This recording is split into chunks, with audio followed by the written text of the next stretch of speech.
अस्सलाम वालेकुम, this is Mohammad Usman और आज का जो हमारा लेक्चर है वो है FSc part 2 chapter number 1 start किया हुआ है। लेक्चर नंबर 3 होगा और टॉपिक का नाम है atomic radius. Very important topic, ठीक है। अक्सर शॉर्ट क्वेश्चन या लॉन्ग क्वेश्चन आ जाता है। और जो एटॉमिक रेडियस में हमने चीज़ें पढ़नी हैं वो हैं सबसे पहले इसका इंट्रोडक्शन यानी कि इसकी डेफिनेशन, ठीक है, इसके बारे में स्टडी करेंगे। फिर इसका ग्रुप्स और पीरियड्स के अंदर ट्रेंड्स क्या होगा ये देखेंगे। फिर जो इंपॉर्टेंट चीज़ है वो है फैक्टर इफेक्टिंग एटॉमिक रेडियस। कौन कौन से ऐसे फैक्टर हैं जो एटॉमिक रेडियस पे असरअंदाज होते हैं, उनमें से shielding fact, d contraction and lanthanide contraction. और एक छोटा सा टॉपिक और है जिसका नाम है आयनिक रेडियस। तो स्टार्ट करते हैं बिना टाइम ज़ाया किए हुए। एटॉमिक रेडियस, बच्चों एटॉमिक रेडियस क्या होता है? ये मेरे पास एक न्यूक्लियस है किसी एटम का और ये उसका आउटर मोस्ट शेल है, ठीक है। ये न्यूक्लियस हो गया, ये outermost shell. Outermost shell यानी कि वैलेंस शेल या आखिरी शेल, ठीक है, जिसमें कोई इलेक्ट्रॉन होगा। तो आखिरी शेल से न्यूक्लियस तक का जो डिस्टेंस होगा ये वाला, इसको हम क्या बोलते हैं? एटॉमिक रेडियस कहते हैं, ठीक है। आखिरी शेल से न्यूक्लियस तक का जो डिस्टेंस है उसको हम क्या बोलते हैं? एटॉमिक रेडियस बोलते हैं। अब बात करें कि इसको मेजर कैसे करेंगे। एटम तो इतना ज़्यादा छोटा है कि हम उसको आंख से भी नहीं देख सकते, तो इसको मेजर कैसे करेंगे? हम इसको डायरेक्टली मेजर नहीं करते, हम क्या करते हैं? फॉर एग्जाम्पल मेरे पास एक एटम ए है और दूसरा एटम बी है, ठीक है। इन दोनों ने बॉन्डिंग करनी है, दोनों को पास आना पड़ेगा। ये एटम ए हो गया, ये एटम बी हो गया, ठीक है। तो ये ए का न्यूक्लियस है, ये बी का न्यूक्लियस है। इन दोनों के न्यूक्लियस का जो डिस्टेंस होगा अगर हम उसका हाफ कर दें तो मेरे पास एक एटम का डिस्टेंस नहीं आ जाएगा, ठीक है। तो इसी तरह से हम क्या करते हैं? एटॉमिक रेडियस कैलकुलेट करते हैं, ठीक है। तो हम क्या करते हैं? एवरेज लेते हैं या आप कह लो कि हाफ लेते हैं जो डिस्टेंस है उसका, फिर हमारे पास क्या आ जाता है? एटॉमिक रेडियस आ जाता है। तो इस तरह से हम इसको कैलकुलेट करते हैं एटॉमिक रेडियस को। अब इसकी डेफिनेशन की तरफ आते हैं। The average distance between the nucleus of atom and its outermost shell, ठीक है। न्यूक्लियस ऑफ एटम से आउटर मोस्ट शेल का जो डिस्टेंस है वो क्या है? एटॉमिक रेडियस है, ठीक है बच्चों। तो अब हम इसका ट्रेंड्स देखते हैं ग्रुप्स और पीरियड्स में, ये किस तरह से बढ़ेगा या कम होगा, ठीक है। तो पहले देखते हैं पीरियड्स के अंदर। अब पीरियड किसके? पीरियोडिक टेबल के। तो हम पहले यहाँ पे एक छोटा सा पीरियोडिक टेबल ड्रा कर लेते हैं, ठीक है, ताकि चीज़ें समझने जो है वो आसान हो। थोड़ी लाइन ही उल्टी लगा दी है।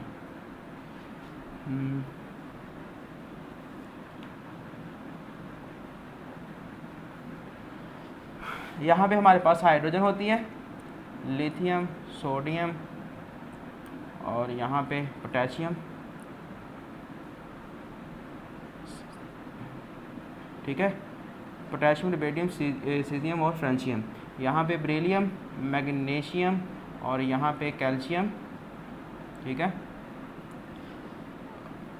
और यहाँ पे होता है स्ट्रोंशियम, बेरियम एंड रेडियम, ठीक है बच्चों। ये मैंने पूरा ड्रा किया, ये बस हम दो दो ही लिखेंगे, ठीक है। Boron, carbon, nitrogen, oxygen, fluorine and यहाँ पे नियोन होता है, यहाँ पे हीलियम पड़ी हुई है। बोरोन के नीचे एल्युमिनियम होता है, कार्बन के नीचे सिलिकॉन, नाइट्रोजन के नीचे फास्फोरस और यहाँ पे सल्फ़र, यहाँ पे क्लोरीन, ठीक है। बस इतने ही चाहिए थे, ज़्यादा नहीं लिखने। ये भी क्यों चाहिए थे? ताकि आपको ईज़िली समझ आ सके। अब बच्चों ये हमारे पास मैं पहले आपको ये बताऊँगा कि हमें ग्रुप्स और जो पीरियड्स हैं ना, ये क्या इन्फॉर्मेशन देते हैं। यहाँ पे एक और ब्लॉक है जिसको हम डी ब्लॉक बोलते हैं और यहाँ पे 10 डी एलिमेंट्स मौजूद हैं और उसके बाद ये चीज़ शुरू होगी, ठीक है। तो बच्चों आपको पता है ये ग्रुप नंबर 1 है, ये ग्रुप नंबर 2 है, ये ग्रुप नंबर 3, ग्रुप नंबर 4, 5, 6, 7 और ये क्या है? ग्रुप नंबर 8 है। आपने अब ये चेक करना है कि ये ग्रुप नंबर आपको क्या इन्फॉर्मेशन दे रहे हैं। असल में जो ग्रुप नंबर्स होते हैं ना, ये हमें इन्फॉर्मेशन ये देते हैं कि ये जो पूरा ग्रुप है इसमें जितने भी एलिमेंट्स हैं उनके आउटर मोस्ट शेल में सिर्फ और सिर्फ एक इलेक्ट्रॉन होगा, यानी कि जितना किसी का ग्रुप नंबर है उतने ही उसके आउटर मोस्ट शेल में इलेक्ट्रॉन्स होंगे। इन सारे एलिमेंट्स का ग्रुप नंबर 1 है, ठीक है। हाइड्रोजन का एटॉमिक नंबर कितना है? 1, इसका 3, इसका 11, ठीक है, इसका 19। तो अगर हम इन चारों में से किसी का भी देखें ना स्ट्रक्चर, तो उसके आउटर मोस्ट शेल में एक ही इलेक्ट्रॉन होगा। जैसे हाइड्रोजन की ही बात कर लें, ठीक है। तो हाइड्रोजन के पास एटॉमिक नंबर 1 है, प्रोटॉन 1 है, तो इलेक्ट्रॉन भी कितने होंगे? एक ही होंगे, ठीक है, एक ही होगा। इसी तरह अगर इसकी बात करें हीलियम की, तो यहाँ पे इलेक्ट्रॉन कितने होंगे बाहर, एटॉमिक नंबर 3 है, प्रोटॉन 3 है, तो इलेक्ट्रॉन भी 3 ही होंगे। फर्स्ट शेल में 2 ही इलेक्ट्रॉन होते हैं, तीसरे जो दूसरा शेल होता है उसमें 1 इलेक्ट्रॉन हो जाएगा। तो इस तरह इसके 3 पूरे, तो इसका वैलेंस शेल ये है, इसका वैलेंस शेल ये वाला है, तो दोनों में क्या है, 1 इलेक्ट्रॉन नहीं है। तो इट्स मीन के ग्रुप नंबर हमें क्या बताते हैं, किसी एटम के आउटर मोस्ट शेल में कितने इलेक्ट्रॉन्स होंगे, तो वो उसका ग्रुप नंबर बता देगा। इसके 1 है, इसकी बात करें तो ग्रुप नंबर 2 है, ये हमें क्या इन्फॉर्मेशन देगा कि आउटर मोस्ट शेल में कितने इलेक्ट्रॉन्स हैं, 2 इलेक्ट्रॉन्स हैं, ठीक है। कैल्शियम की बात करें, इसमें भी 2, मैग्नीशियम की बात करें, जिसकी मर्जी कर लें, जिसको मर्जी। मैग्नीशियम को देख लेते हैं 12, ठीक है बच्चों, ये 2 इलेक्ट्रॉन्स, 8 इलेक्ट्रॉन्स, और ये 2 इलेक्ट्रॉन्स, 8 2 10 और 2 12। तो वैलेंस शेल में कितने इलेक्ट्रॉन नज़र आ रहे हैं, 2 ही नज़र आ रहे हैं। तो इट्स मीन इसके आउटर मोस्ट शेल में सारे के सारे 2 इलेक्ट्रॉन होंगे। इसी तरह इसके सारे 3 होंगे, 4 होंगे, 5 6 7, और यहाँ पे कितने होंगे, 8 होंगे हीलियम को छोड़ के, ठीक है। वो एक्सेप्शनल केस है। अब हम ग्रुप्स की बात कर ली है, हम अब पीरियड्स की बात करते हैं, ठीक है बच्चों। ये पीरियड नंबर 1 है। पीरियड कौन सा होता है, फ्रॉम लेफ्ट टू राइट, ठीक है, यानी कि हॉरिजॉन्टल रो आपकी क्या होती है, पीरियड होता है। जो फर्स्ट पीरियड है इसमें 2 एलिमेंट्स हैं, एक हाइड्रोजन और दूसरा हीलियम। पीरियड्स हमें क्या इन्फॉर्मेशन देते हैं, पीरियड्स हमें इन्फॉर्मेशन ये देते हैं कि किसी एटम के शेल कितने होंगे, ठीक है। जौन से वो पीरियड में होगा उतने उसके शेल होंगे। फर्स्ट पीरियड में कितने शेल होंगे, फिर फर्स्ट पीरियड तो मतलब शेल नंबर सिर्फ और सिर्फ 1 होगा। टोटल शेल कितने होंगे, 1 होगा। हाइड्रोजन ये 1 शेल है इसके पास। हीलियम की बात करें तो 1 इलेक्ट्रॉन और घुसा दो, ठीक है ना, 1 ही शेल है बस। इस पीरियड की बात करें तो यहाँ पे इसका नंबर कितना है, 2, मतलब इस पूरे पीरियड्स में 2 शेल लाएंगे। जिस मर्जी एटम को उठा के उसकी स्ट्रक्चर बना के देख लो बेशक आप। मैं यहाँ पे फ्लोरीन की करता हूँ, ठीक है। फ्लोरीन एटॉमिक नंबर 9, यहाँ पे न्यूक्लियस होगा उसका जिसमें 9 प्रोटॉन काम कर रहे हैं, तो यहाँ पे 2 इलेक्ट्रॉन्स होंगे और यहाँ पे 7 इलेक्ट्रॉन्स आ जाएंगे।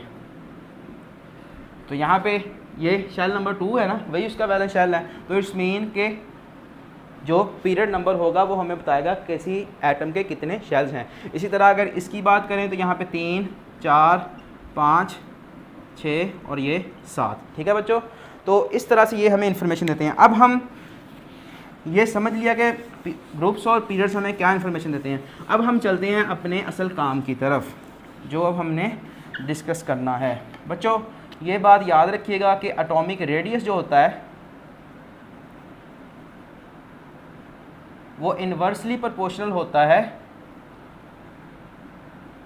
न्यूक्लियर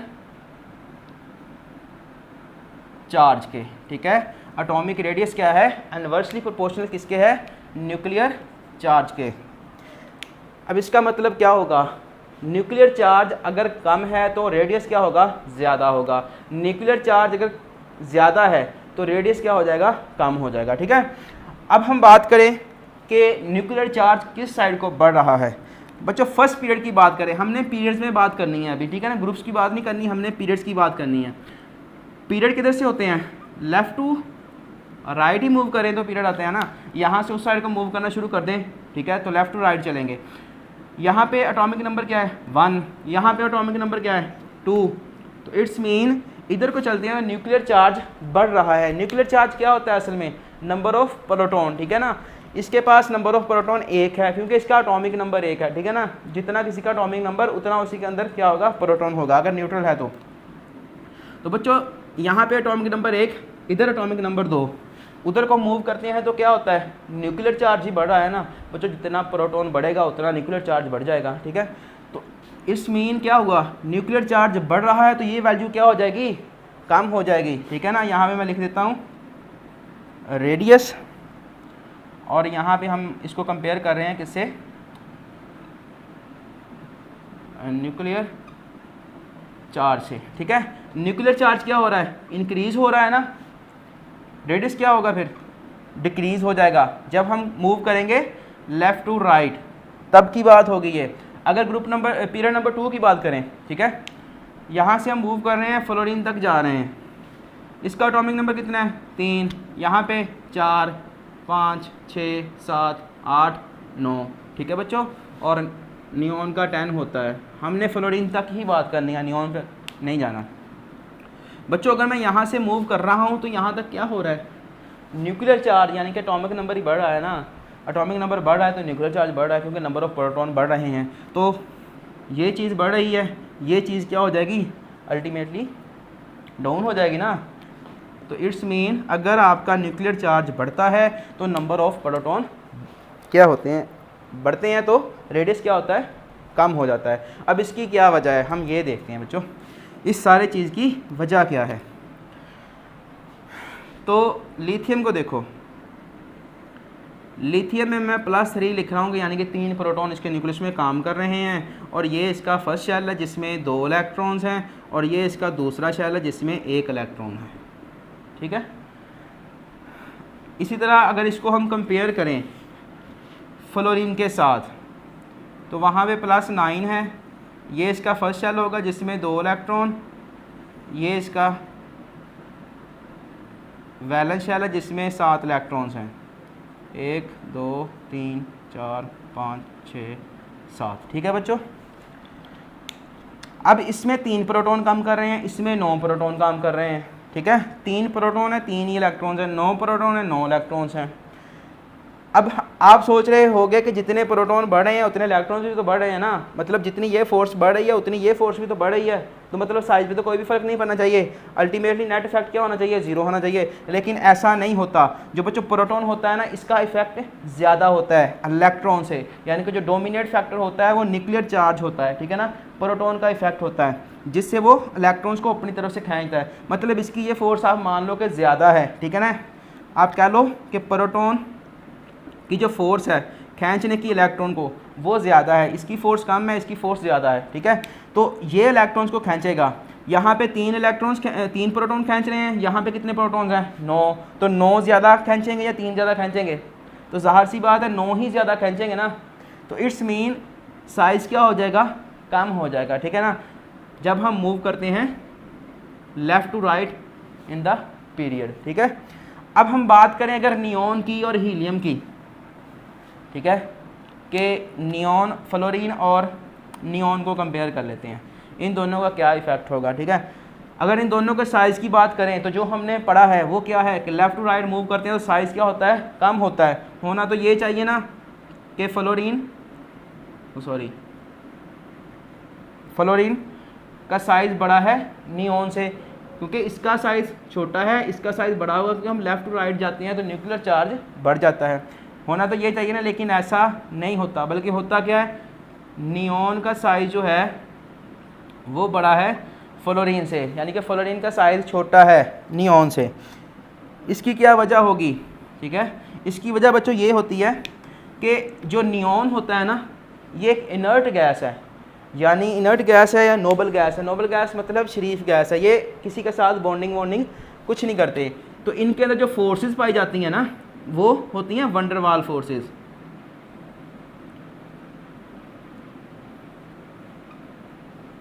अब वंडर वाल फोर्सेस क्या है, मतलब ये एक नियॉन का है एटम मॉलिक्यूल है, ठीक है, ये दूसरा है। अब ये एक दूसरे के साथ बॉन्डिंग तो करेंगी नहीं, बल्कि क्या होगा, यहाँ से लेके यहाँ तक अट्रैक्शन की फ़ोर्स होगी, ठीक है। अब अट्रैक्शन की फ़ोर्स मॉलिक्यूल्स दूर दूर है वहाँ पे भी होगी, यही क्या है, वंडर वाल फोर्स है। जब हम इसका हाफ करेंगे तो ये जो हमारे पास रेडियस आएगा वो ज़्यादा नहीं होगा, क्योंकि जब हमने कोवलेंट रेडियस की बात की थी, क्योंकि फ्लोरीन के अंदर क्या होता है, इस तरह से बॉन्डिंग होती है, ठीक है, तो इसका हम हाफ करते हैं, यहाँ पे तो ये ओवरलैप ही नहीं किए, तो रेडियस ऑटोमेटिकली क्या होगा, ज़्यादा होगा, ठीक है। दूसरी बात, जो दूसरी रीज़न दी जाती है वो क्या होती है बच्चों, जो दूसरी रीज़न होती है वो ये होती है कि जो हमारे पास नियॉन है ना, उसमें 10 प्रोटॉन काम कर रहे हैं, 10 ही इलेक्ट्रॉन्स हैं, 2 4 6 7 और 8, ठीक है। ये जो शेल है ना ये पूरा फिल है, ठीक है ना, इसमें अब और इलेक्ट्रॉन नहीं आ सकता, ये स्टेबल है शेल जो है, इसमें इसका यानी कि ऑक्टेट कंप्लीट है। ऑक्टेट मतलब किसी शेल में 8 इलेक्ट्रॉन होना, इसका ऑक्टेट कंप्लीट है, और दूसरा इलेक्ट्रॉन बहुत ज़्यादा है, ज़्यादा इलेक्ट्रॉन की वजह से क्या होगा, रिपल्शन की फोर्स क्या हो जाएगी, ज़्यादा हो जाएगी, ठीक है ना, जिसकी वजह से जो साइज़ होगा वो थोड़ा सा दूर चला जाएगा, ठीक है, ज़्यादा हो जाएगा, तो इसलिए नियॉन का साइज़ ज़्यादा होता है फ्लोरीन से, ठीक है ना। इसी तरह क्रिप्टॉन का साइज़ भी ज़्यादा होगा क्लोरीन से। तो ये था बच्चों हमारा इन पीरियड्स, ठीक है, ट्रेंड पीरियोडिक टेबल का, एटॉमिक रेडियस का, सॉरी। तो अगर इसमें से कोई क्वेश्चन हुआ तो आप कमेंट लाजमी कीजिएगा। अब हम बात करते हैं एटॉमिक रेडियस इन ग्रुप।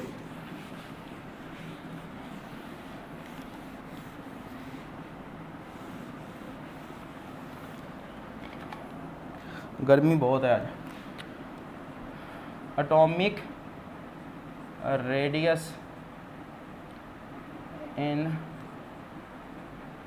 ग्रुप, फिर से वही बात, कौन सी कि एटॉमिक जो, मैं इसको 80 रेडियस लिख रहा हूँ, ठीक है, वो इन्वर्सली प्रोपोर्शनल किसके है, 1/, न्यूक्लियर चार्ज के। ये चीज़ आपने याद रखनी है, आपको सारा कुछ वैसे ही पता चल जाएगा कि रेडियस जो होता है वो न्यूक्लियर चार्ज के इन्वर्सली प्रोपोर्शनल है। मतलब न्यूक्लियर चार्ज कम होगा तो रेडियस क्या होगा, ज़्यादा होगा। न्यूक्लियर चार्ज ज़्यादा होगा तो रेडियस क्या होगा, कम होगा। आ जाओ फिर ज़रा, अब हमने ग्रुप की बात करनी है। मतलब हम मूव कर रहे हैं टॉप टू बॉटम, ठीक है, मतलब हम यूँ मूव कर रहे हैं, ठीक है, ऊपर से नीचे की तरफ। ये आपका बॉटम है, ये आपकी टॉप है। यहाँ पे क्या है, एटॉमिक नंबर कितना है, 1, यानी कि न्यूक्लियर चार्ज कितना है, 1। यहाँ पे 3 हो रहा है, यहाँ पे 11, यहाँ पे 19, ठीक है ना, इस तरह से बढ़ता चला जाएगा। तो बच्चों यहाँ पे 1 है, नीचे को आते हैं तो एटॉमिक नंबर तो बढ़ रहा है, मतलब न्यूक्लियर चार्ज बढ़ रहा है। न्यूक्लियर चार्ज बढ़ रहा है तो साइज़ क्या होना चाहिए, कम होना चाहिए ना। लेकिन होता क्या है कि जब हम ऊपर से नीचे को मूव करते हैं ना, टॉप टू बॉटम, तो जो साइज़ होता है वो इंक्रीज़ करता है, डिक्रीज़ होने की बजाय वो क्या करता है, इंक्रीज़ करता है। अब इसकी वजह जानते हैं, ठीक है, इसकी वजह क्या है बच्चों। आपको मैंने अभी बताया कि जो फर्स्ट पीरियड है इसमें फर्स्ट एक शेल होता है, जो दूसरा पीरियड होता है इसमें 2 शेल होते हैं, जो तीसरा होता है इसमें 3, इसमें 4, 5, 6, 7। इट्स मीन कि जैसे जैसे हम नीचे आते जा रहे हैं वैसे वैसे क्या होता जा रहा है, नंबर ऑफ़ शेल्स ऐड होते जा रहे हैं, ठीक है, नंबर ऑफ़ शेल्स ऐड होते जा रहे हैं। नंबर ऑफ़ शेल्स ऐड कैसे हो रहे हैं, अब ये देखो कि ये हमारे पास क्या है, न्यूक्लियस है, ठीक है, ये इसका फर्स्ट शेल है। अब जो दूसरा शेल आना है वो इसके अंदर तो नहीं आना, इससे ऊपर ही जाएगा ना। तो इससे ऊपर जाएगा, बेशक वो इतना ही दूर चला जाए, रेडियस तो बढ़ जाएगा ना, रेडियस क्या होगा, बढ़ जाएगा, बेशक वो उसके बिल्कुल पास हो, ठीक है ना।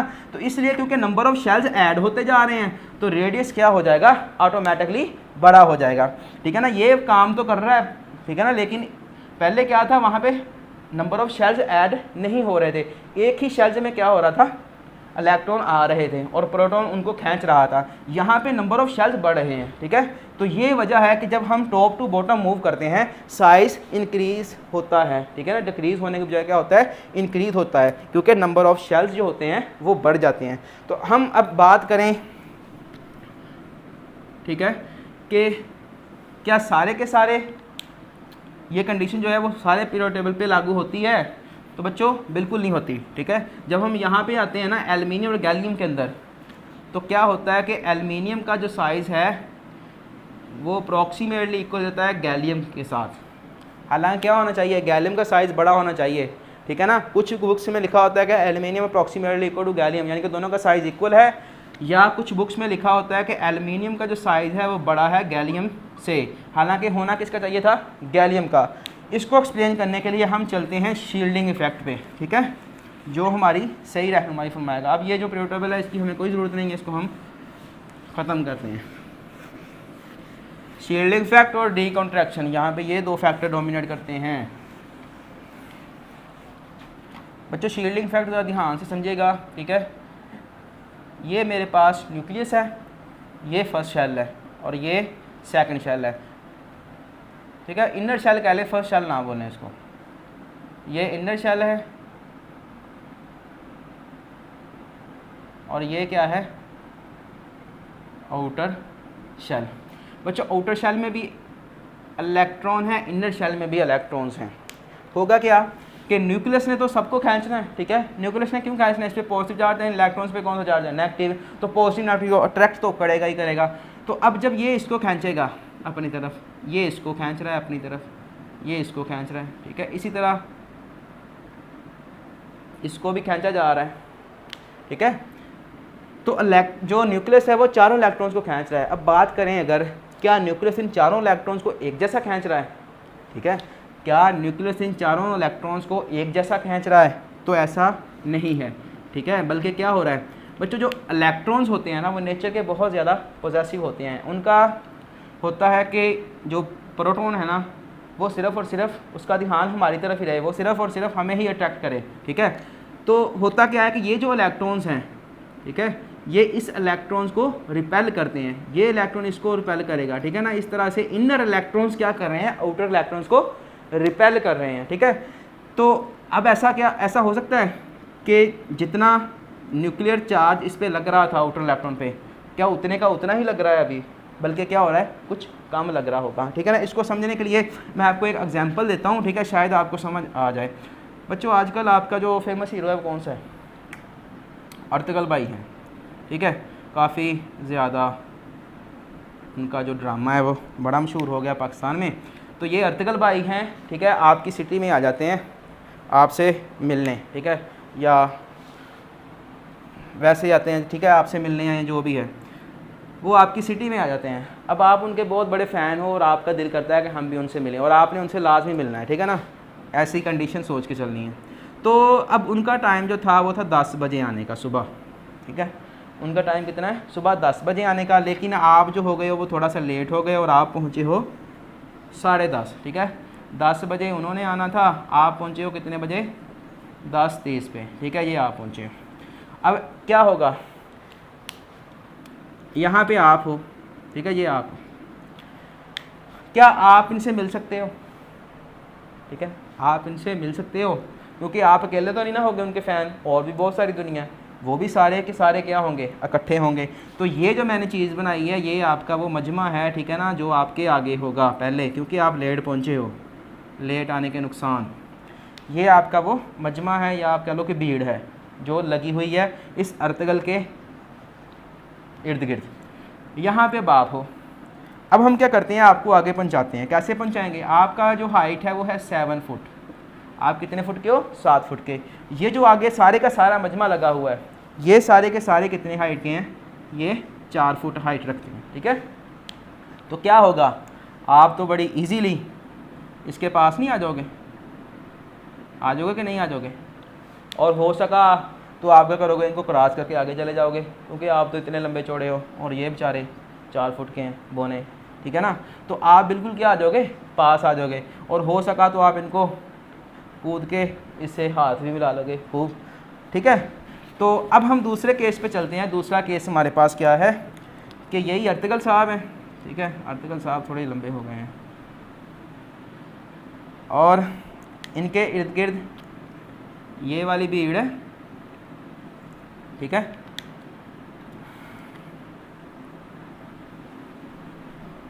और यहाँ पे आप हो। अब आपकी जो हाइट है वो कर देते हैं 4 फुट, बड़े खुश हो रहे थे ना, और ये जो भीड़ है इसको कर देते हैं 7 फुट। तो बताओ ज़रा, अब आप देख लोगे, हाँ, आप इसके पास आओगे, अगर आप पास आओगे तो क्या होगा, आपको धक्का मिलेगा, ठीक है ना। और वैसे भी बच्चों अगर आपके कद से कोई चीज़ ऊंची हो ना और आप उसको पास से खड़े होकर देखते हो तो आपको नज़र नहीं आती, फिर आप क्या करते हो, थोड़ा सा पीछे जाते हो और फिर एड़ियाँ उठा के इस तरह से देखते हो, ठीक है।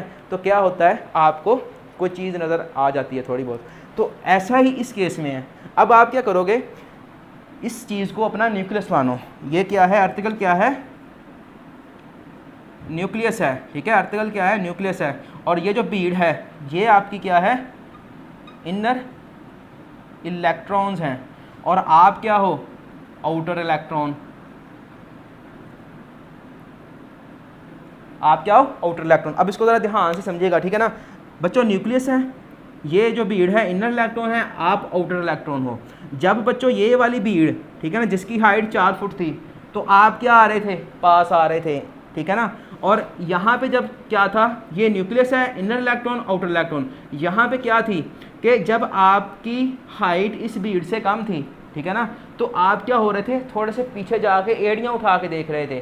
तो अब आप इसी को अप्लाई करो इस कंडीशन पे, ठीक है ना। यहाँ पे क्या होगा कि जब आपकी ये इस चीज़ को आप मान लो शील्डिंग, ठीक है ना, इनको मान लो इनर इलेक्ट्रॉन्स, ये जो 3 है ना ये इनर इलेक्ट्रॉन्स हैं, ये क्या करेंगे, जब आपको, ठीक है ना, कम फोर्स लगाएंगे तो आप क्या होगा, बिल्कुल पास आ जाओगे इनके, ठीक है ना, यानी कि फिर न्यूक्लियस आपको अट्रैक्ट करेगा और आप बिल्कुल पास आ जाओगे। जब क्या होगी, इनका असर कम होगा, यानी कि इनकी शील्डिंग पुअर होगी, ठीक है ना। ये आपको कर रहे हैं शील्ड कर रहे हैं। शील्ड क्या होती है वैसे, कैप्टन अमेरिका देखी है, उसमें उसके पास क्या होती है, शील्ड होती है, ठीक है ना। इसी तरह अर्टिकल में भी उनके पास होता है वो जो ढाल जिसको बोलते हैं, ठीक है ना, जिससे वो कोई वार वूर रोकते हैं।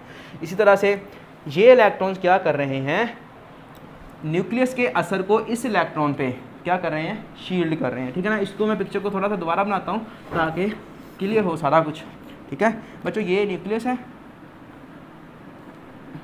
ये इलेक्ट्रॉन्स हैं, ये आउटर इलेक्ट्रॉन्स है। जब बच्चों शील्डिंग पुअर होगी, ठीक है ना, ये इलेक्ट्रॉन क्या कर रहे थे, ये इलेक्ट्रॉन इस इलेक्ट्रॉन के पे जो न्यूक्लियस का असर है, न्यूक्लियस को क्या कर रहे थे, स्क्रीन कर रहे थे इस इलेक्ट्रॉन से, ठीक है। तो शील्डिंग भी कर रहे थे, शील्डिंग और स्क्रीनिंग एक ही बात है। जब बच्चों ये वाली शील्डिंग पुअर होगी तब इलेक्ट्रॉन क्या होगा, पास आएगा। ये शील्डिंग थी, ये पुअर थी, आप क्या आ रहे थे, बिल्कुल पास आ रहे थे। जब ये शील्डिंग स्ट्रॉन्ग होगी तो क्या होगा, आप पीछे जाओगे, ठीक है ना। जैसा कि यहाँ पे था, जब ये शील्डिंग, इसकी हाइट 7 फुट थी तो आपकी हाइट 4 फुट थी, तो आपने पीछे होकर से देखा उसको थोड़ा सा। इसी तरह क्या होगा, जब ये शील्डिंग स्ट्रॉन्ग होगी तो इनकी रिपल्शन की कुव्वत जो होगी वो ज़्यादा स्ट्रॉन्ग होगी, ठीक है ना। ये एक दूसरे को ज़्यादा फोर्स से रिपेल करेंगे। अब जब ये रिपेल करेंगे तो इलेक्ट्रॉन, इस आउटर इलेक्ट्रॉन को थोड़ा सा दूर ही जाना पड़ेगा। जब ये दूर चला जाएगा तो साइज़ क्या हो जाएगा, बड़ा हो जाएगा। लेकिन अगर इनकी शील्डिंग पुअर हो, ठीक है ना, इन इलेक्ट्रॉन्स की, इन इनर इलेक्ट्रॉन्स की शील्डिंग जब पुअर होगी तब क्या होगा, यानी कि ये कोई इतनी अच्छी फोर्स से रिपेल नहीं कर सकेंगे। इट्स मीन ये इलेक्ट्रॉन न्यूक्लियस की फोर्स की वजह से थोड़ा सा करीब आ जाएगा, तो साइज़ क्या हो जाएगा, कम हो जाएगा। ये होता है शील्डिंग, ठीक है ना, पुअर शील्डिंग और इफेक्टिव शील्डिंग, ठीक है बच्चों। तो अब हम बात करते हैं कि कौन कौन सी जो शील्डिंग है वो इफेक्टिव होंगी, कौन कौन सी शील्डिंग जो हैं वो पुअर शील्डिंग कहलाई जाती हैं। तो बच्चों अगर तो एस, पी, डी और एफ ऑर्बिटल की बात की जाए तो जो शील्डिंग होती है ना वो डिपेंड करती है एस ऑर्बिटल, पी ऑर्बिटल और डी एंड एफ ऑर्बिटल पे। अब क्यों डिपेंड कर रही है, क्योंकि जो एस का स्ट्रक्चर है वो है स्फीरिकल, ठीक है, और जो पी का स्ट्रक्चर है बच्चों वो है डम्बल, और इसी तरह डी के स्ट्रक्चर की बात करें तो वो कुछ ऐसा होगा, ठीक है। अब शील्डिंग का क्या इफेक्ट होगा इनके स्ट्रक्चर पे बच्चों, अगर इसकी बात करें एफ़ का इससे भी बड़ा स्ट्रक्चर होगा, ठीक है ना, वो कम्प्लेक्स स्ट्रक्चर है 3D। यहाँ पे क्या है कि जो ये सर्कल है इसमें इलेक्ट्रॉन्स हर जगह पे एक जैसे होंगे, ठीक है ना, पूरे सर्कल में इलेक्ट्रॉन्स क्या होंगे, हर जगह पे एक जैसे होंगे, और इसका साइज़ क्या है, छोटा, ठीक है। तो इसका इफ़ेक्ट ज़्यादा होगा, यानी कि इसकी डिफ्यूज़ नेचर क्या हो जाएगी, बिल्कुल कम है, ठीक है ना। यहाँ पे अगर देखें तो यहाँ पे इलेक्ट्रॉन्स क्या होंगे, हर जगह पे एक जैसे नहीं है। दूसरा इसका साइज़ बहुत ज़्यादा बड़ा है, जिसकी वजह से इसकी डिफ्यूज़ नेचर एस ऑर्बिटल से थोड़ी सी ज़्यादा होगी। यहाँ पे साइज़ और ज़्यादा हो गया है, ठीक है, इलेक्ट्रॉन्स की जो डिफ्यूज़ नेचर होगी वो और भी ज़्यादा हो जाएगी, ठीक है ना। तो इसलिए डी ऑर्बिटल की जो होगी वो शील्डिंग पुअर होगी। अब हम आते हैं अपने एक्सेप्शनल केस पे, जो कि था कि एल्युमिनियम का जो साइज़ होता है वो नियरली इक्वल या अप्रॉक्सीमेटली इक्वल होता है गैलियम के, या आप कह लो कि बड़ा होता है एल्युमिनियम का साइज़ गैलियम से। इसकी क्या रीज़न है, तो बच्चों अगर हम इन दोनों के बात करें ना एटॉमिक नंबर की, तो इसका एटॉमिक नंबर होता है 13 और इसका होता है 31, ठीक है। इलेक्ट्रॉनिक कन्फिगरेशन में दोनों के लिखता हूँ, ठीक है, फिर उससे आपको अंदाज़ा होगा कि ये क्या हो रहा है। इसकी 1s2 2s2 2p 6 और ये हो जाएगा 6 4 10 3s2 3p1, ठीक है, ये इसका हो गया वैलेंस शेल। और इसकी बात करें गैलियम की तो ये क्या है 1s2 2s2 2p6 3s2 3p6 10 और अभी तो 18 हुए हैं, 3p यहाँ पे आ जाएगा 3d 10 और फिर क्या आ जाएगा 4s2 एंड देन 4p1। ये देखें ज़रा, ये 10 हो गए और 10 ये 20 30 और ये 31। जो वैलेंस शेल है बच्चों वो कौन सा है, डी और ये वाला, ठीक है। अब हमने यहाँ से एक बात नोट करनी है कि यहाँ पे क्या है, कोई भी डी ऑर्बिटल इन्वॉल्व नहीं हुआ, और यहाँ पे क्या है, डी ऑर्बिटल इन्वॉल्व हो रहा है। अब डी ऑर्बिटल क्या इफेक्ट करेगा, तो ये डी कॉन्ट्रैक्शन पैदा करेगा, ठीक है ना। असल में डी कॉन्ट्रैक्शन क्या होती है ये बात भी हम समझते हैं और इसको भी एक्सप्लेन करते हैं, ठीक है ना। एक तो यहाँ पे जो शील्डिंग होगी वो पुअर होगी। डी कॉन्ट्रैक्शन डी ऑर्बिटल में क्या होगा कि जो इलेक्ट्रॉन होगा वो n-1, ठीक है ना, डी सब शेल में एंटर हो रहा होगा, यानी कि इलेक्ट्रॉन को कहाँ आना है, ये देखें ज़रा, ये न्यूक्लियस है, ये हो गया आपका ये 3D वाला शेल, ठीक है, और ये हो गया आपका 4s और 4p, ठीक है बच्चों। इलेक्ट्रॉन यहाँ पे आ रहा है और यहाँ पे क्या है आपका, आप कह लो कि ये s ऑर्बिटल है, ठीक है, s शेल है, सब शेल। तो सॉरी ये दोनों एक में ही होंगे, ठीक है ना, p और s क्या है इसी शेल में है, ठीक है ना, दोनों सब शेल हैं इसके। सॉरी ये गलत हो गया था बच्चों। इलेक्ट्रॉन किधर आ रहा है, इस शेल के अंदर आ रहा है, लेकिन आउटर शेल कौन सा है, ये वाला ना 4s और 4p वाला। तो साइज़ किसने कंट्रोल करना है, इसने कंट्रोल करना है, ठीक है। शील्ड किसने करना है, 3D ने करना है। तो D की शील्डिंग क्या होती है, पुअर शील्डिंग होती है, जिसकी वजह से क्या होता है, जो साइज़ होता है वो कम हो जाता है। बात दोबारा सुनना, क्या होता है कि गैलियम का साइज़ क्यों होता है बराबर या अप्रॉक्सीमेटली इक्वल या कह लो कि छोटा होता है, उसकी वजह क्या है कि इसमें डी कॉन्ट्रैक्शन पाई जाती है। डी कॉन्ट्रैक्शन क्या होती है कि जो इलेक्ट्रॉन है वो n-1 शेल में इंटर होता है, ठीक है, इसको कहते हैं डी सब शेल। और इससे ऊपर वाला जो शेल है वो है आपका वैलेंस शेल, ये वाला, ठीक है ना। साइज़ इसने कंट्रोल करना है। साइज़ अगर वैलेंस शेल कंट्रोल कर रहा है तो शील्ड किसने करना है, शील्ड तो 3D नीचे वाले शेल ने करना है ना, जो यहाँ पे इलेक्ट्रॉन्स पड़े हुए हैं, ठीक है, इन्होंने शील्ड करना है ना। जो इधर इलेक्ट्रॉन है इसने इसको रिपेल करना है ना। तो हमने बात की है कि इनकी जो रिपल्शन की फ़ोर्स है, शील्डिंग जो पावर है डी की क्या है, वो कम है एस से, ठीक है ना। तो शील्ड ये करेगा, कितना कर लेगा, थोड़ा करेगा, जिसकी वजह से क्या होगा कि जो ये वाले शेल के इलेक्ट्रॉन्स होंगे वो थोड़े पास आ जाएंगे, जिसकी वजह से साइज़ क्या हो जाएगा, कम हो जाएगा। यहाँ पे बात करें तो क्या हो रहा है, जो नीचे वाला शेल है वो 2p है और उसके ऊपर वाला शेल क्या है 3s और 3p वाला, ठीक है, ये न्यूक्लियस है। तो इसकी शील्डिंग क्या है, d से ज़्यादा है ना, तो ये शील्ड करेगा, लेकिन साइज़ इतना ज़्यादा कम नहीं होगा क्योंकि इस यहाँ पे शील्डिंग आप कह लो थोड़ी सी ज़्यादा इफेक्टिव है। इस केस में क्या है, शील्डिंग बहुत ज़्यादा पुअर है, यानी कि पुअर शील्डिंग का मतलब क्या है, वो ही 4 फीट वाली हाइट और 7 फुट के आप, तो इसलिए साइज़ क्या हो जाता है बच्चों, कम हो जाता है, ठीक है। तो इसलिए गैलियम का जो साइज़ है वो एल्युमिनियम के साइज़ से थोड़ा छोटा या आप कह लो कि अप्रॉक्सीमेटली इक्वल होता है। क्यों, क्योंकि शील्डिंग पुअर हो रही है, और दूसरा डी सब शेल के आने की वजह से शील्डिंग पुअर हो रही है, और डी की वजह से हम इसको बोलते हैं डी कॉन्ट्रैक्शन, ठीक है। और दूसरी जो कॉन्ट्रैक्शन होती है वो होती है लेंथेनाइड कॉन्ट्रैक्शन, ठीक है, या आप उसको बोलते हो एफ ब्लॉक कॉन्ट्रैक्शन। वो किधर पे एप्लीकेबल होगी, तो वो काम करेगी। अच्छा बच्चों, जो डी कॉन्ट्रैक्शन थी ना, वो सिर्फ़ और सिर्फ आपके जो पी शेल वाले या ब्लॉक वाले आप कह लो एलिमेंट्स होंगे, सिर्फ़ और सिर्फ उन्हीं पे काम करेगी। अब हम बात करते हैं ज़िरकोनियम की, ठीक है, और हॉफनियम की। ये किधर होते हैं, ये आपका हो गया एस ब्लॉक, ठीक है, ये आपका हो गया डी ब्लॉक, ठीक है। यहाँ पे पोटेशियम और कैल्शियम, इधर होता है हमारे पास स्कैंडियम, टाइटेनियम, वैंडियम, क्रोमियम, ठीक है बच्चों। स्कैंडियम के नीचे यट्रियम और इसके नीचे होती है लैंथानम, ठीक है।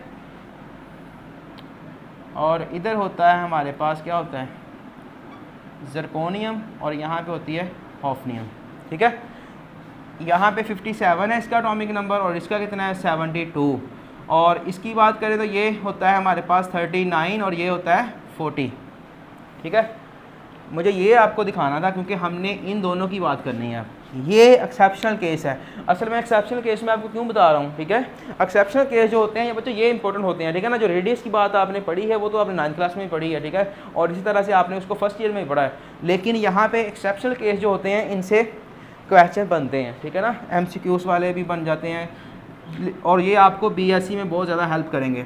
ज़िरकोनियम और हॉफनियम की बात की जाए तो ज़िरकोनियम का साइज़ क्या होना चाहिए, छोटा होना चाहिए। हॉफनियम का साइज़ क्या होना चाहिए, बड़ा होना चाहिए ना, इसका छोटा होना चाहिए। लेकिन होता क्या है, कि ये ज़रकोनियम का साइज़ बड़ा हो जाता है भाई मेरे। क्यों होता है इसकी बात करते हैं भाई। पुअर शील्डिंग, अब यहाँ पे शील्डिंग किसकी वजह से होगी, एफ ब्लॉक एलिमेंट्स की वजह से। यहाँ पे हमने बात की थी कि जो लैंथेनाइड सीरीज होती है इसमें क्या होता है कि 14 एफ ब्लॉक एलिमेंट्स पाए जाते हैं, ठीक है। अगर 14 एफ ब्लॉक एलिमेंट्स पाए जा रहे हैं तो उससे आगे वाला यहाँ पे मैंने लिखा है 72 वाला, तो उन 14 की वजह से इसमें एफ ब्लॉक आ गया, ठीक है। अब एफ ब्लॉक की वजह से जो शील्डिंग होगी वो क्या होगी, पुअर होगी।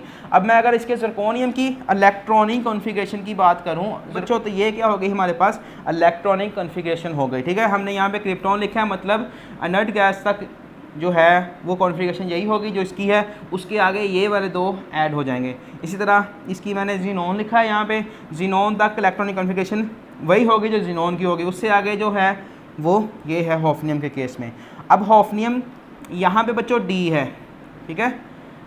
अगर मैं इसका स्ट्रक्चर बनाऊँ तो ये न्यूक्लियस है, ये आपका 4D शेल है जिसमें 2 इलेक्ट्रॉन्स हैं, ठीक है। और इसी तरह जो ऊपर है ये आपका 5 शेल है, शेल नंबर 5 है जिसमें जो हैं वो 2 इलेक्ट्रॉन मौजूद हैं। अगर हम इसका केस बनाएं हॉफनियम का तो वो क्या होगा कि ये सारा आपने लिखना है, ठीक है। ये न्यूक्लियस हो गया, ये आपका हो गया 4F और ये हो गया 5D और ये हो जाएगा फिर 6S। तो यहाँ पे 2 इलेक्ट्रॉन है, इधर भी 2 इलेक्ट्रॉन है, इधर भी 2 इलेक्ट्रॉन है। बच्चों जो आउटर इलेक्ट्रॉन है साइज तो उसी ने कंट्रोल करना है। यहाँ पे देखें तो ये 4D है और उसके ऊपर क्या है, S ऑर्बिटल है। इस D की शील्डिंग क्या होती है, शील्डिंग पावर कम है, लेकिन अगर इस केस की बात करें तो यहाँ पे इलेक्ट्रॉन जो आउटर इलेक्ट्रॉन आ रहा है वो इधर आ रहा है, ठीक है ना, 4F में, यानी कि N-2 F सब शेल के अंदर इलेक्ट्रॉन आएगा, ठीक है ना। तो शील्ड किसने करना है, इसने करना है, इनको, ठीक है। तो इसकी शील्डिंग पावर क्या होती है, हमने अभी देखा था, इसकी शील्डिंग पावर क्या होती है, वो काफ़ी ज़्यादा कम होती है, ठीक है ना। सबसे कम शील्डिंग पावर किसकी है, एफ ऑर्बिटल की। तो ये इसको शील्ड कर लेगा अच्छी तरह से, बल्कि क्या होगा, काफ़ी ज़्यादा पुअर शील्डिंग होगी और पुअर शील्डिंग की वजह से जो साइज़ होगा वो हॉफनियम का क्या हो जाएगा, अप्रॉक्सीमेटली इक्वल कह लो या स्मॉलर कह लो ज़रकोनियम से हो जाएगा, ठीक है। तो ये होती है लैंथेनाइड कॉन्ट्रैक्शन के, उसमें N-2 सब शेल के अंदर इलेक्ट्रॉन आता है और उसी ने शील्ड करना होता है, ठीक है ना। जब वो शील्ड करेगा तो एफ की जो शील्डिंग होती है वो पुअर होती है। क्यों पुअर होती है, हमने बात की थी कि उसकी डिफ्यूज़ नेचर होती है, ठीक है ना, उसका साइज़ बहुत ज़्यादा बड़ा होता है। जो इलेक्ट्रॉन्स होते हैं वो एक जगह नहीं होते इकट्ठे, ठीक है ना, बल्कि क्या होते हैं, पूरी जगह में फैले हुए होते हैं, जिसकी वजह से अगर इलेक्ट्रॉन्स फैले हुए हैं तो उसकी वजह से क्या होगा कि उसकी शील्डिंग पावर पुअर होगी। इलेक्ट्रॉन फैले हुए का मतलब समझ लो, ठीक है बच्चों, ये आप समझ लो न्यूक्लियस है, ठीक है। न्यूक्लियस को अब आप कह लो कि आप न्यूक्लियस को छोड़ो, हमने न्यूक्लियस की बात करती रहना है। इधर देखो ज़रा, ये आपकी एक कह लो कि घर है या कोई कोठी वोठी है। अब इसमें गार्ड्स हमने रखे हुए हैं, ठीक है, हमने क्या रखा हुआ है, गार्ड्स रखे हुए हैं।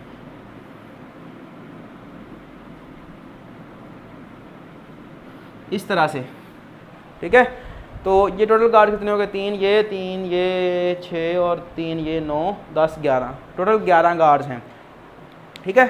अब ये दूसरी कोठी है, ठीक है, उसमें भी हमने 11 गार्ड्स ही रखे हैं, 1 2 3 4 5 6 7 8 9 10 11, ठीक है। अब चोर ने आना है, ये चोर है, इसने यहाँ पे आना है, और ये एक चोर है, इसने यहाँ पे आना है। किस चोर को जाना इजी होगा, कौन से वाले चोर को इधर आना इजी है, इसको इस घर में जाना इजी है या इसको, ठीक है ना। यहाँ पे क्या है, चार्ज यानी कि गार्ड्स काफ़ी क्या है, कंसंट्रेटेड हैं, ठीक है ना, एक के साथ बिल्कुल दूसरा खड़ा है, तो यहाँ से पॉसिबल हो सकता है कुछ और अंदर घुस जाए।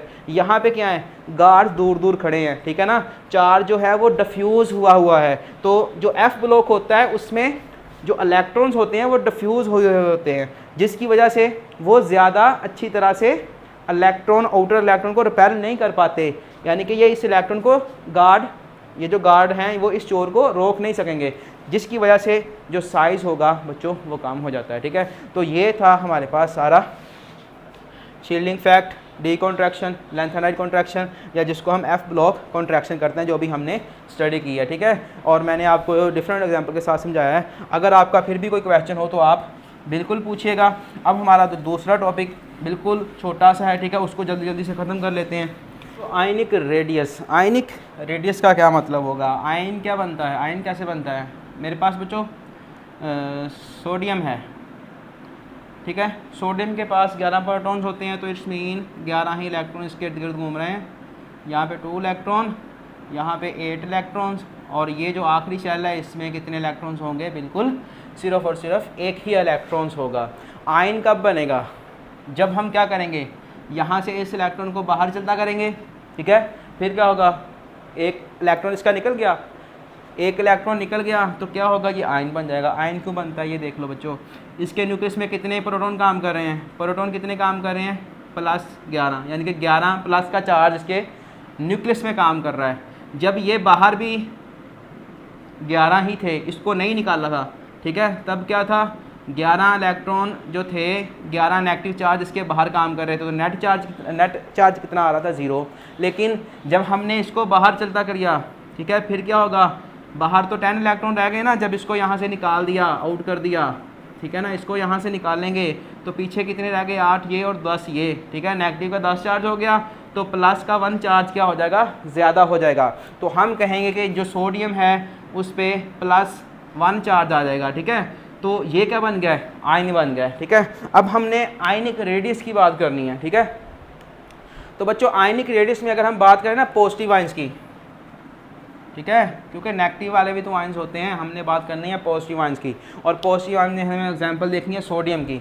तो बच्चों सोडियम का अगर हमने ये इलेक्ट्रॉन निकालना है, ठीक है, अब इलेक्ट्रॉन वैसे कैसे निकालते हैं, क्या सोर्स है इलेक्ट्रॉन निकालने के लिए? एक तो सोर्स ये है कि हम इसको एनर्जी दें, वो एनर्जी कहाँ से देंगे?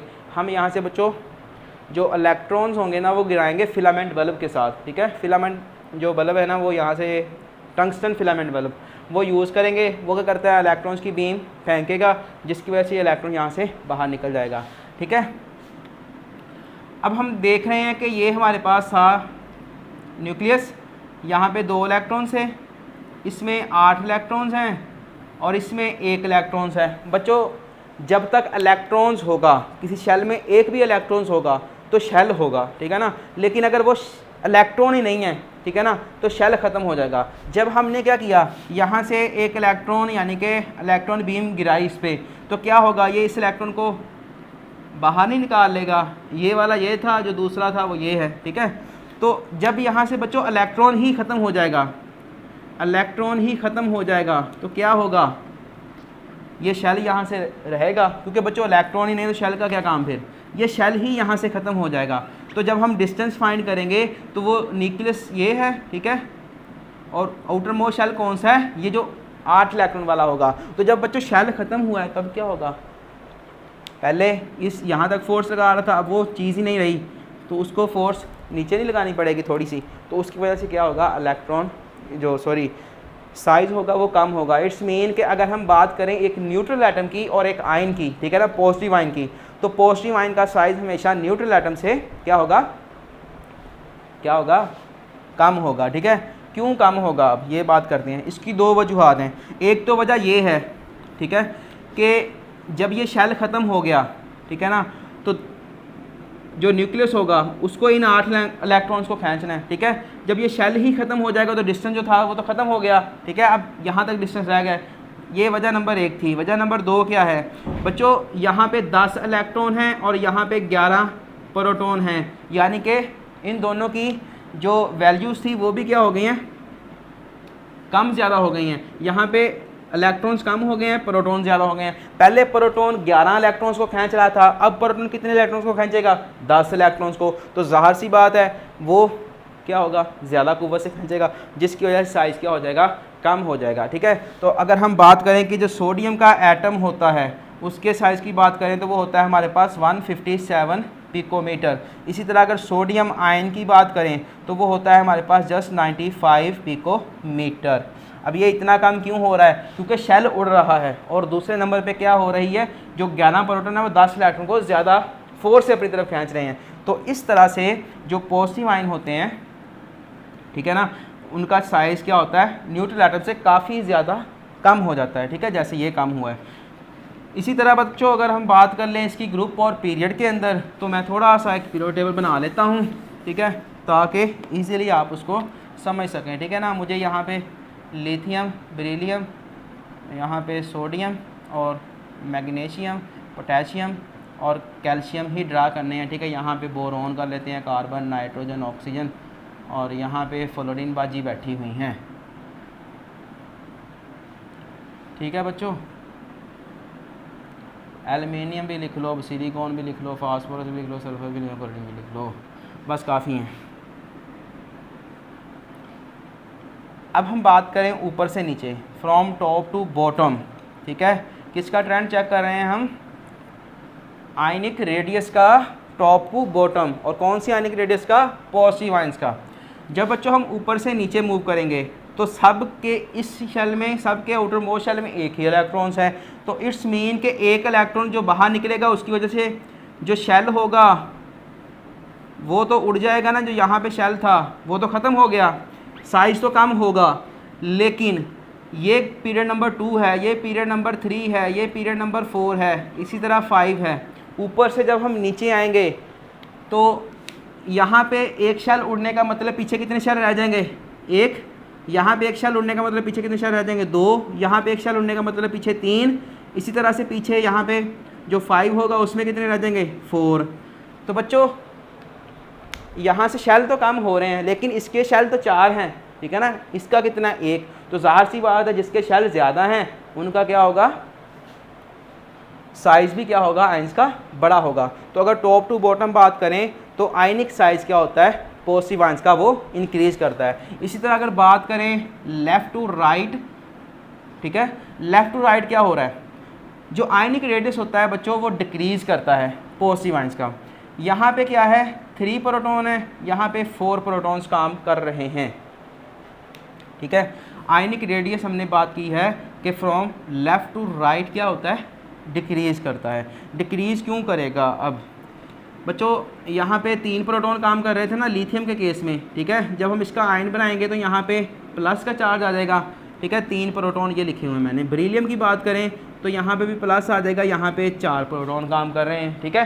शेल तो नहीं ना ऐड हो रहा इसमें, इसमें क्या है, शेल बिल्कुल भी ऐड नहीं हो रहा।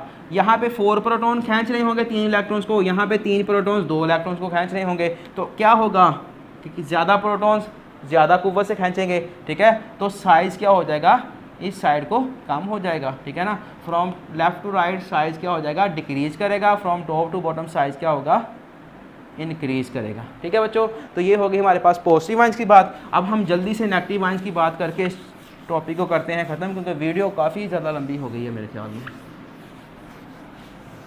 नेगेटिव आयंस यानी कि एनायंस, यहाँ पे क्या होगा, फ्लोरीन है बच्चों मेरे पास, ठीक है, ये इसका फर्स्ट शेल जिसमें 2 इलेक्ट्रॉन्स, ये इसका सेकंड शेल जिसमें 7 इलेक्ट्रॉन्स हैं। अब हमें क्या करना है, नेगेटिव आयन बनाना है। नेगेटिव आयन कैसे बनेगा, ठीक है, फ्लोरीन है, इसमें जब इलेक्ट्रॉन ऐड करेंगे तो ये F पे नेगेटिव चार्ज आ जाएगा। नेगेटिव चार्ज क्यों आएगा, इसमें कितने प्रोटॉन हैं, 9 प्रोटॉन प्लस का, यानी कि 9 प्रोटॉन काम कर रहे थे, ठीक है। इलेक्ट्रॉन कितने काम कर रहे थे, 9 ही काम कर रहे थे, इसलिए इस पर 0 था। लेकिन जब हमने एक इलेक्ट्रॉन ऐड किया है, ठीक है, तो ये टोटल कितने हो जाएंगे, 10 चार्ज कौन सा है, नेगेटिव का, और पॉजिटिव चार्ज कितना है, +9, ठीक है, तो -1 ना आ जाएगा, ठीक है। तो इसलिए फ्लोरीन पे माइनस का चार्ज हम लिखते हैं कि इस तरह से नेगेटिव चार्ज आता है। अब जब इस इलेक्ट्रॉन को यहाँ पे ऐड करेंगे तो इलेक्ट्रॉन ज़्यादा हो जाएंगे, ये, ठीक है, यहाँ पे हो गए जी अब 8 इलेक्ट्रॉन, और यहाँ पे 2 इलेक्ट्रॉन, इस पर नेगेटिव चार्ज में डाल देता हूँ, ठीक है। अब बच्चों पहले 9 प्रोटॉन 7 प्रोटॉन 7 इलेक्ट्रॉन्स को खींच रहे थे, अब क्या हो रहा है, 9 प्रोटॉन 9 इलेक्ट्रॉन्स को खींच रहे थे, अब क्या हो रहा है, 9 प्रोटॉन्स 10 इलेक्ट्रॉन्स को खींच रहे हैं, ठीक है। यानी कि दोनों की चार्ज रेशो क्या हो गई है, इम्बैलेंस हो गई है, प्रोटॉन और इलेक्ट्रॉन रेशो, जिसकी वजह से जो नेगेटिव आयन होगा वो इनको खींचेगा तो सही, लेकिन साइज़ थोड़ा सा क्या होगा, बढ़ जाएगा। और दूसरा यहाँ पे रिपल्शंस बहुत ज़्यादा हो जाएंगी, ठीक है ना, इलेक्ट्रॉन्स बहुत ज़्यादा हो गए हैं, ठीक है, इलेक्ट्रॉन्स पास पास होंगे और उनके दरमियान रिपल्शन होगी, ठीक है ना, वो एक दूसरे को रिपेल करेंगे, रिपल्शन की वजह से भी साइज़ क्या होगा, बड़ा होगा, क्योंकि पहले साइज़ इतना था। इलेक्ट्रॉन क्या होंगे, पास पास होंगे, कितने बन गए हैं, 3 3 6 7 और 8 कर लो जी। जब बच्चों साइज़ मैं कह दूँ बड़ा हो जाएगा तो इलेक्ट्रॉन्स में रिपल्शन कम नहीं हो जाएगी, क्योंकि वो थोड़े थोड़े दूर हो जाएंगे, तो इसलिए रिपल्शन को कम करने के लिए भी साइज़ क्या हो जाएगा, बड़ा हो जाएगा। और अगर टॉप टू बात करें जी फ्लोरीन की और फ्लोरीन नेगेटिव आयंस की, ठीक है, तो जो फ्लोरीन का साइज़ होता है वो होता है 72 पिकोमीटर, और जो F नेगेटिव होता है इसका साइज़ होता है 136 पिकोमीटर में, ठीक है बच्चों, 136 पिकोमीटर। तो देख लो एक इलेक्ट्रॉन आने से कितना साइज़ में फ़र्क आ रहा है, ठीक है, उसका डबल हो रहा है तकरीबन। तो ये था हमारे पास F नेगेटिव आयन। अब बात करें कि इसका ग्रुप में पीरियोडिक टेबल में क्या ट्रेंड है, तो पीरियड्स में लेफ़्ट टू राइट जो होगा बच्चों साइज़ क्या होगा, डिक्रीज़ ही करेगा, यानी कि इसका पॉजिटिव आयन वाला ही हाल है। उस साइड पे जाएंगे तो क्या होगा, प्रोटॉन नंबर बढ़ते चले जाएंगे, प्रोटॉन नंबर बढ़ने से क्या होगा, इलेक्ट्रॉन्स को वो अपनी तरफ ज़्यादा खींचेंगे। और बात करें टॉप टू बॉटम की, तो नीचे को आएंगे तो शेल तो बढ़ेंगे, ठीक है ना, इलेक्ट्रॉन्स भी ऐड होंगे, तो साइज़ क्या हो जाएगा, इंक्रीज़ हो जाएगा, दैट्स ऑल, ठीक है। तो ये था आज हमारा लेक्चर, जिसको मैंने काफ़ी डिटेल से आपके लिए डिस्कस किया है, ठीक है। अगर आपको फिर भी कोई क्वेश्चन की समझ ना आई हो, किसी टॉपिक की किसी पार्ट की समझ ना आई, तो आप क्वेश्चन कर सकते हैं, ठीक है। और अगर आपको हमारी वीडियो पसंद आ रही है तो बच्चों लाजमी इसको सब्सक्राइब करो और अपने दोस्तों के साथ शेयर करो। Thank you very much.